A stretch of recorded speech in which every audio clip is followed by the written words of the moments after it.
कविता का नाम है जीवन गाने। कवि है इसके नितीन देशमुख।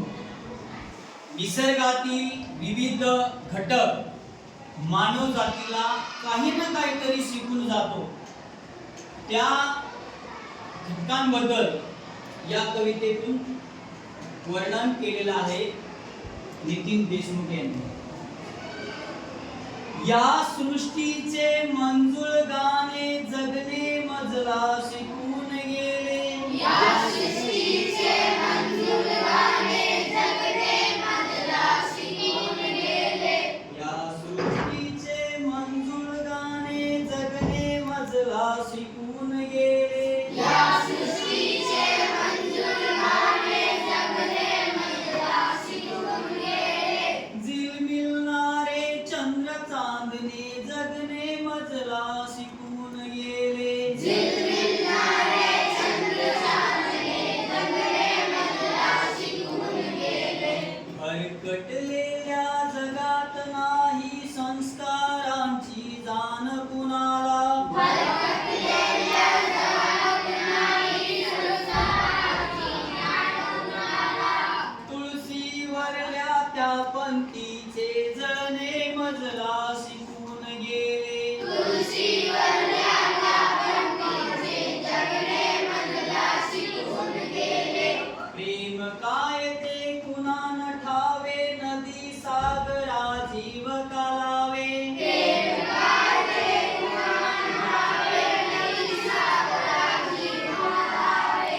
स्वेर होऊनी नदीचे पळणे जगणे मजला शिकून गेले। स्वेर होऊनी नदीचे पळणे जगणे मजला शिकून गेले। बुलंद तरीही असे हौसले, पिल्लासाठी किती सोसले। बुलंद तरीही असे हौसले, पिल्लासाठी किती सोसले। चिवचिवणाऱ्या चोचीमधले दाणे मजला शिकून गेले। चिवचिवणाऱ्या चोचीमध्ये जाणे मजला शिकून गेले। सागराची अथांगता नाही, वृक्षाची स्थितप्रज्ञता। सागराची अथांगता नाही, वृक्षाची स्थितप्रज्ञता। दुसऱ्यासाठी घाव सोसणे जगणे मजला शिकून गेले। दुसऱ्यासाठी भाव सोसणे जगणे मजला शिकून गेले। अब हम अर्थ देंगे। आता अर्थ पाहूया कवितेचा।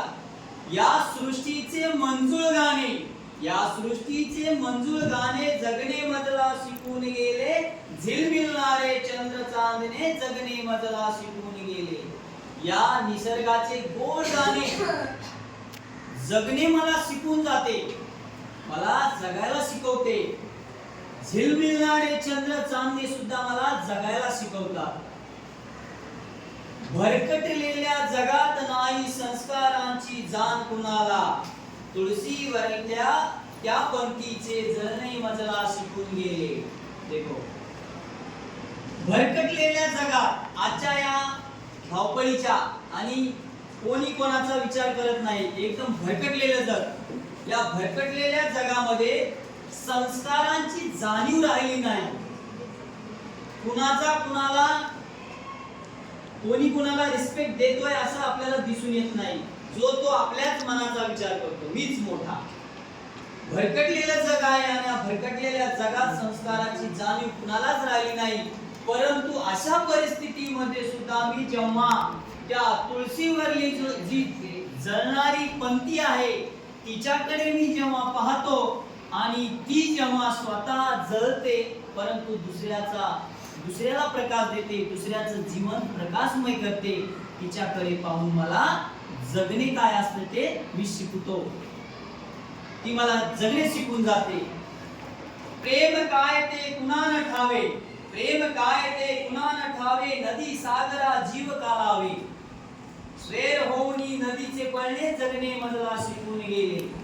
प्रेम काय असतं, नदी सागराला जीव का लावते याचा जर विचार केला, नदी स्वेर होऊन पळते, तिच्याकडे पाहून मला जगायला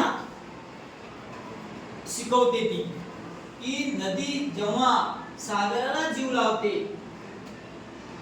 त्याच्यामधून सुद्धा मला एक संदेश मिळतो की नदी सारखं प्रेम करावं. नदीचं प्रेम कोणावर आहे? सागरावरती आहे. आणि सागराचं प्रेम कोणावर आहे? नदीवरती. कितीही नदीला पूर आला तरी सागर काय करतो? नदीवर त्याचं प्रेम असतं. बरोबर? सागराचं प्रेम नदीवर आहे आणि नदीला तो जीव लावतो आणि नदी त्याला जीव लावते. किती मोठा पूर आला तरी सागर तिला काय करतो? आतमध्ये आपल्या सामावून घेतो सगळं पाणी नदीचं. बरोबर? तसं नदी सारखं स्वच्छ प्रेम करावे. नदी सारखा सागरावरती जशी नदी जीव लावते तसा एकमेकांवरती आपण जीव लावावा हा मला नदीकडून संदेश मिळतो. बुलंद तरीही असे हौसले पिल्लासाठी किती सोसले चिवचिवणाऱ्या चोची मधले दाणे मजला शिकून गेले. देखो बुलंद तरीही असे हौसले, कितना भी तूफान, कितनी भी बारिश, कितीही वारा वादळ, किती मोठं संकट आलं तरी चिमणी चिड़िया अपना हौसला कैसा रखती है? बुलंद. बरोबर? हौसला बुलंद ठेवून ती काय करते? आपल्या पिल्लांना दाना पाणी भरवते. ती माघार घेते का? नाही. आपल्या पिल्लांना उपाशी ठेवत नाही.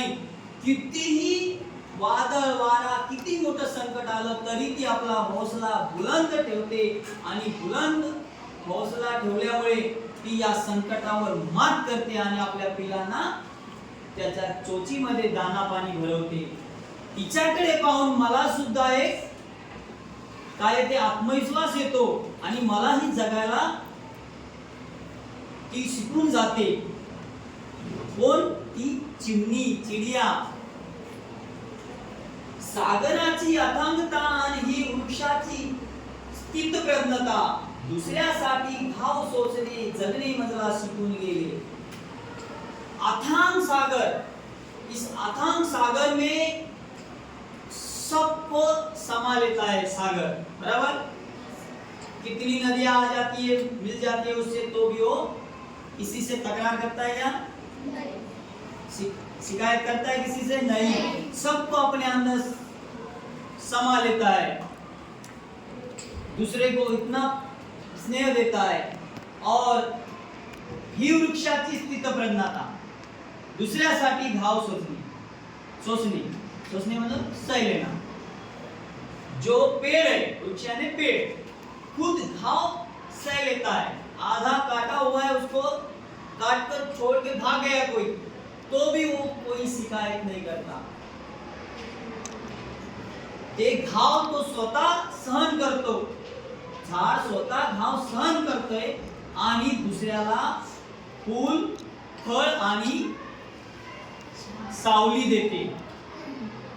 तरी तो दुसऱ्यासाठी उभा असते. झाड तरीही दुसऱ्यासाठी उभा असतो. असते का नहीं?